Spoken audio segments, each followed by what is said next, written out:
Anantapuram ఆర్డీటీకి FCRA renewal చేయడంలో YCP పోరాటం చేసిందని కళ్యాణదుర్గం సమన్వయకర్త మాజీ ఎంపీ తలారి రంగయ్య తెలిపారు. తమ పోరాట ఫలితంగానే ఆర్డీటీ సంస్థకి ఎఫ్సీఆర్ఏ రెన్యువల్ పునరుద్ధరించిందన్నారు.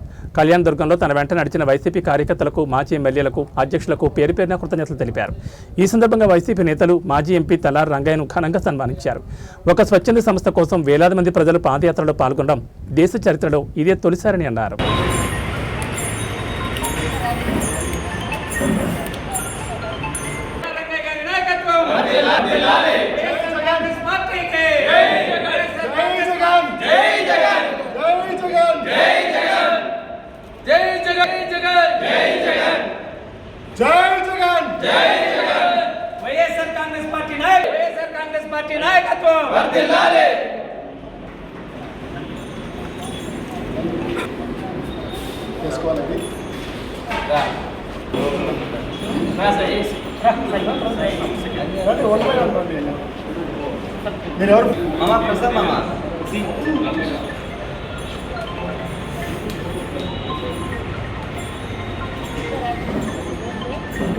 మేము పాదయాత్ర చేయడం జరిగింది.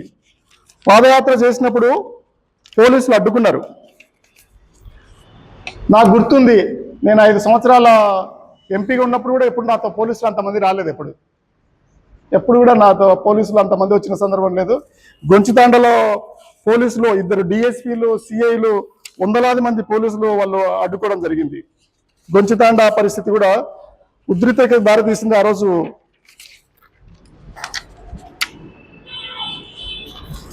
మిగతా అన్ని పేపర్లలో వచ్చి ఉంది, కానీ ఒక పేపర్ చూపిస్తున్నా ఉద్రిక్తతగా నడుమ మొదటి రోజు జరిగిందని. కుర్లగుండలో మొదటి రోజు పాదయాత్ర టైంలో గుంతకల్ డిఎస్పీ గారు, అలాగే కళ్యాణదుర్గం డిఎస్పీ గారు తన సిబ్బందితో వచ్చి ఉన్నారు. కానీ ప్రజలందరూ కూడా అరెస్ట్ కాకుండా రాత్రి అంతా కూడా జాగరణ లాగా చేశారు. అది చారి వాళ్ళ గొప్పతనం. నేను ఈరోజు ఆ 16 రోజుల్లో ఏమేమి జరిగిందో, ఎక్కడెక్కడ పాదయాత్ర చేశామో ఆ పాదయాత్రలో నా వెంట నడిచిన వాళ్ళకి అందరికీ కూడా నేను కృతజ్ఞతలు తెలియజేస్తున్నాను. దాదాపు 2వ రోజు బొమ్మగానిపల్లిలో పెద్ద ఎత్తున అడ్డుకోవడం జరిగింది. దాన్ని కూడా ఏదైనా కానీ కూడా సక్సెస్ఫుల్గా చేయగలిగినామంటే 4 కారణాలు ఉన్నాయని నేను గట్టిగా నమ్ముతున్నా.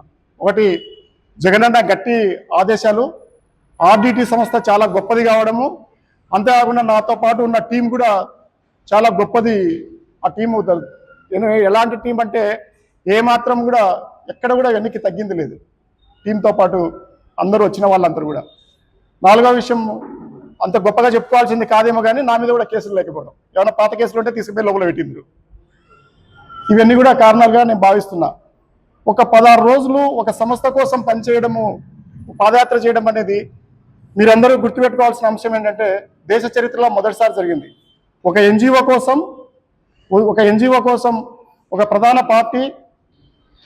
పార్టీ అట్లా ముందుకొచ్చి నిలవడం అనేది కూడా ముఖ్యమైనది. దాంతోపాటు మా సమన్వయకర్తలు అందరూ కూడా రాయదుర్గం నుంచి ఉరవకొండ, తాడిపత్రి, సింగనమల్ల అందరూ కూడా, మా జిల్లా అధ్యక్షుడు సింగనమల్ల నుంచి మా బావగారు అందరూ కూడా వచ్చి ఆ 16 రోజుల్లో ఎక్కడో చోట వాళ్ళు పాల్గొని ఉన్నారు. 4 ఇన్సిడెంట్లు అయితే నేను ఖచ్చితంగా గుర్తుపెట్టుకోవాలి. గొంచితాండ, తర్వాత బొమ్మగానిపల్లి,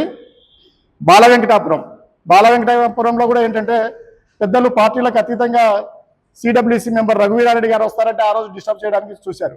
దాంతో నేను తెల్లవారుజామునే 5 గంటలనే బయటకు వచ్చి కూర్చోవాల్సి వచ్చింది. అయినా కానీ కూడా అక్కడ ఏమి ఇబ్బంది కలగలేదు, ఎక్కడ కూడా ఇబ్బంది కలగలేదు. రెవెన్యూ డిపార్ట్మెంట్ కానీ, పోలీస్ డిపార్ట్మెంట్ కానీ, ఈవెన్ గవర్నమెంట్ నుంచి కానీ మాకు ఎలాంటి ఇబ్బంది జరిగిందని నేను చెప్పడానికి లేదు. కానీ విషయం ఏమిటంటే ఈ సంస్థని కాపాడుకోవడానికి చేయాల్సినంత శ్రద్ధ వాళ్ళు పెట్టలేదని నేను ఆరోపిస్తున్నాను. కారణం ఏంటంటే ఈ 10 నెలల కాలంలో ఏదో జరిగిందని దీనికి మచ్చ ఏర్పడినప్పుడు వేరే విదేశాల నుంచి నిధులు ఇంత ఫ్లో తగ్గుతుందేమని నాకున్న అభిప్రాయం వ్యక్తిగతంగా. ఇది కూడా జరగకుండా ఉండాల్సింది. ఎందుకంటే ఏదైనా కూడా ఈ భారతదేశ సంస్కృతిలో దాన ధర్మాలు చేయడం అనేది చాలా ముఖ్యమైనది. ఎక్కడ వేరే విదేశస్తులు వచ్చి మనకి దాన ధర్మాలు చేస్తున్నప్పుడు అది ఇంకా మరింత గొప్పది. దీని తర్వాత కూడా మళ్ళీ మీరందరూ చూసిందే జిల్లాలో ప్రజా సంఘాలు ఎంత పెద్ద ఎత్తున ఉద్యమం చేశాయనేది. నేను చెప్తున్న మాట ఏంటంటే ఈ సందర్భంగా ప్రజల కోసము, ప్రాంతం కోసం, పేదల కోసము ఏదైతే ప్రయత్నాలు జరిగినాయో ఆ ప్రయత్నాలన్నీ కూడా సక్సెస్ అయ్యాయి. ఎవరైతే పాదయాత్రలో బైక్ ర్యాలీలో 1,00,000 పోస్ట్ కార్డుల ఉద్యమంలో పాల్గొన్నారో వాళ్ళందరికీ కూడా నేను కృతజ్ఞతలు తెలియజేస్తున్నాను. పోస్ట్ కార్డుల ఉద్యమంలోకి సంబంధించి కూడా కేవలం 50 పైసలతో నేరుగా ప్రధానమంత్రి గారికే ఉత్తరం రాయడానికి వీలుగా ఏర్పాటు చేయడం జరిగింది. ఒక్కసారిగా ప్రజలందరూ కూడా కదిలి రావడంతో ప్రభుత్వం కూడా కదిలి వచ్చింది. నేనేమంటానంటే ఓ చిన్న రెన్యువల్ కోసం ఇంత సమయం తీసుకున్నారు. 3 ప్రభుత్వాలు ట్రిపుల్ ఇంజిన్ సర్కారు భాగమైన దాంట్లో జనసేన, బీజేపీ, తెలుగుదేశం ప్రభుత్వానికి దాదాపు 10 నెలలు పట్టింది. ఇప్పటికైనా శుభం కార్డు వేసినందుకు ప్రత్యేకించి కేంద్ర ప్రభుత్వానికి నేను కృతజ్ఞతలు తెలియజేస్తున్నాను. ఇది నేను 16వ తేదీన కలిసిన ఫోటో అమిత్ షా గారిని.